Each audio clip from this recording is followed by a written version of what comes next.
Hey, my name's James Nicholson. I hope you're well. In this video, I'm going to talk about whether you should be paying down your mortgage. Should you be clearing that balance and looking to become financially free or mortgage free in this instant? Well, I'll tell you in this video, I'm going to give you some great reasons why you should consider not paying down your mortgage. Now, this channel is a journey that we're going through at the moment where I'm building my property portfolio and expanding that and taking you on that journey. But more importantly, I'm building a portfolio for my two daughters, Georgia, who's 21, and Amelie, who's 1. So do subscribe to the channel, hit the bell, check out all the other videos on the channel. We've got some great content coming up, behind the scenes stuff, highs, lows, and everything in between. Now, should you pay down your mortgage? Well, I don't think that you should. And here's why. I've got friends that they're desperate to clear their mortgage. They just don't want that payment. But here's the thing. Mortgage debt is the cheapest debt you'll ever get. Now, at the moment, you can still get some rates around the 2% mark. And so you could borrow hundreds of thousands of pounds for around 2%. Now, if you were to take a loan out, you might be paying 15%. If you get a credit card, you might be paying as high as 28% on a credit card, right? And so mortgage debt is really, really, really powerful. But more importantly, I want to talk about inflation. And so inflation is in the news all the time at the moment. And inflation is one of the best ways to pay your mortgage off. So let's just look at this. I've got some stats. So I will look down here. I just need to check some numbers and stuff like that. So average house prices in 1980. So in 1980, what do you think they were? They were 20K. Right? Which seemed expensive at the time, right? Now, if we went to 1990, that's about when I can start remembering stuff from being a kid, around that sort of time. I was like 9. So in 1990, the average house price was 58K. And whenever you jump in, it feels expensive initially, right? Now, let's look at 2000. So in 2000, the average house price was 75K, right? Now, 2010. Seems like 2010 was only the other day. 2010 house prices on average were 167K. This is the UK average. Now, 2020, the average house price was 240 grand. Now, a mortgage is generally going to be around 20 years, right? So this period here. Now, so if you bought this house in 1980 for £20,000, that would have been a considerable sum of money back then, right?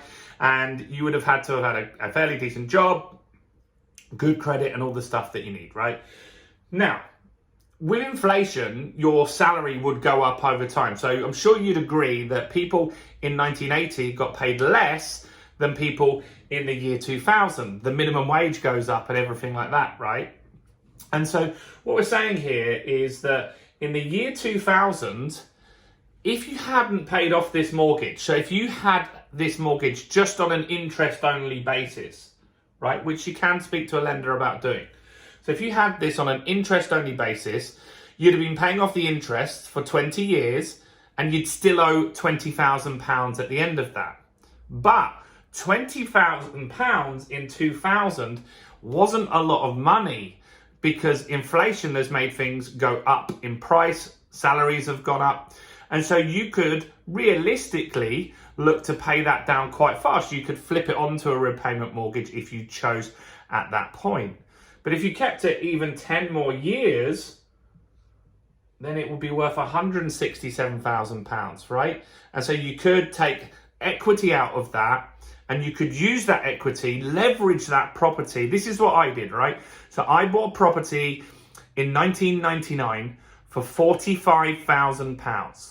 Now, that property today is worth more than £250,000. Inflation has helped that go through the roof. and it's worth 5 times what I initially paid for it. So this is the sort of time that I bought, right? It was a flat, so it was cheaper than the average.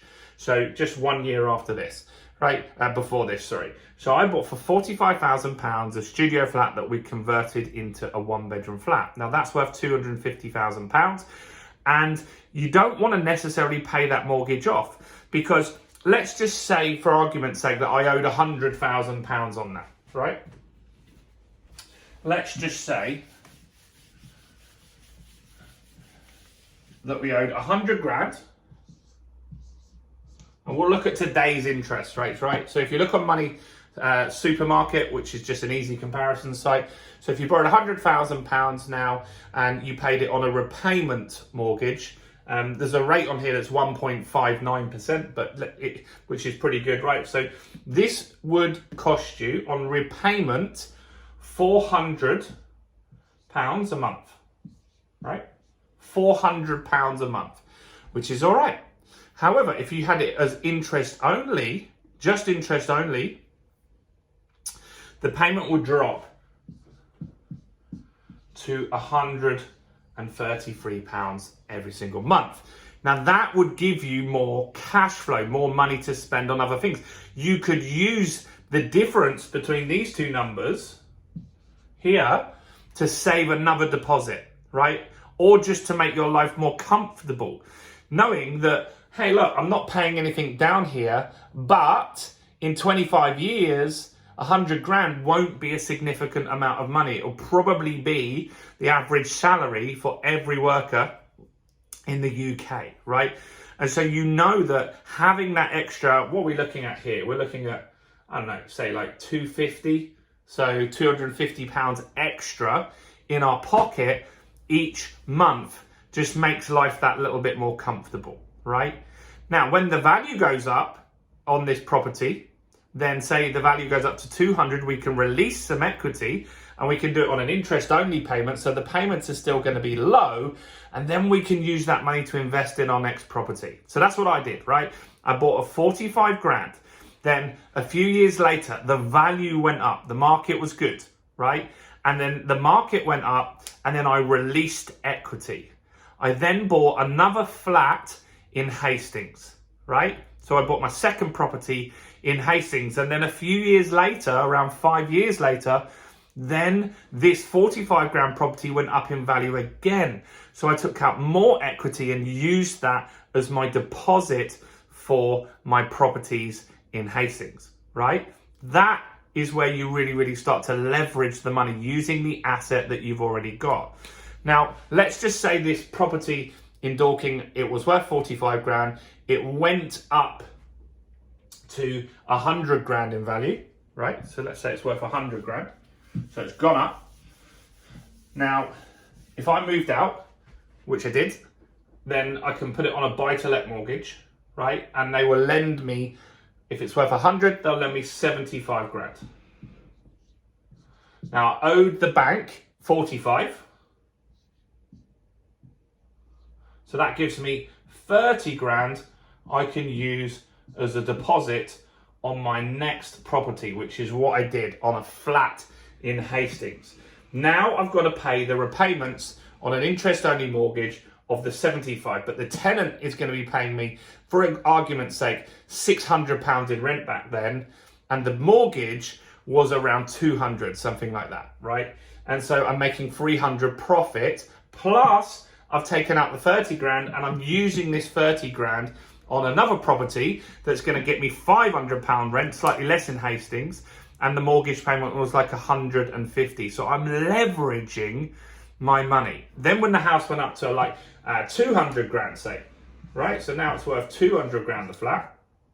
At that stage, I'll be able to release out 150k, right? So they'd lend me 150k, 75% loan to value. I have mortgage on it of 75, so I've got to pay that off. But then I'll have 75 left over, right? So I'll have another 75 grand that I can use again and go and buy the house, which I did in Hastings. Now that house was worth, how much was it? I feel it's like 150, something like that. And the rent on that's like 600-700 quid. And that money is then I'm getting rent from 3 different sources there, from flat number 1 that was worth 45 grand, from flat number 2 in Hastings, and from the house in Hastings. And all these rents are making me a margin. I've got like the difference between the mortgage payment and the rent, and that's the money that I get to keep. Now, I didn't save this money. I've used the equity smartly, right? I've used the equity. I've leveraged money in property that I've already got. And this is how you can build a substantial portfolio. Now, if you pay it off, then you don't have that as an option. You should be looking to leverage what the assets that you've got. Inflation is going to pay them off. I'm not worried if I owe someone 100 grand, because if I don't have to pay it off for 25 years, in 25 years, it won't mean much. It's not much money back then, right? Now, as you get older and you're looking to retire, you might look to start paying down some of your mortgages, so when your children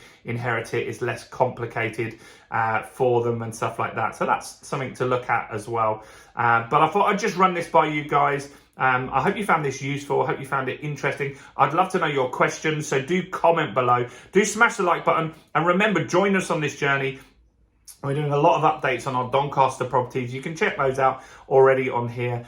So do go and check those out. And also at the end of the video, I think it's going to be here, it's going to be a video on how we purchased at auction. So do go and check that one out. It's really detailed and thorough. So check that video out now, and I'll see you guys soon. Thanks for watching. Bye for now.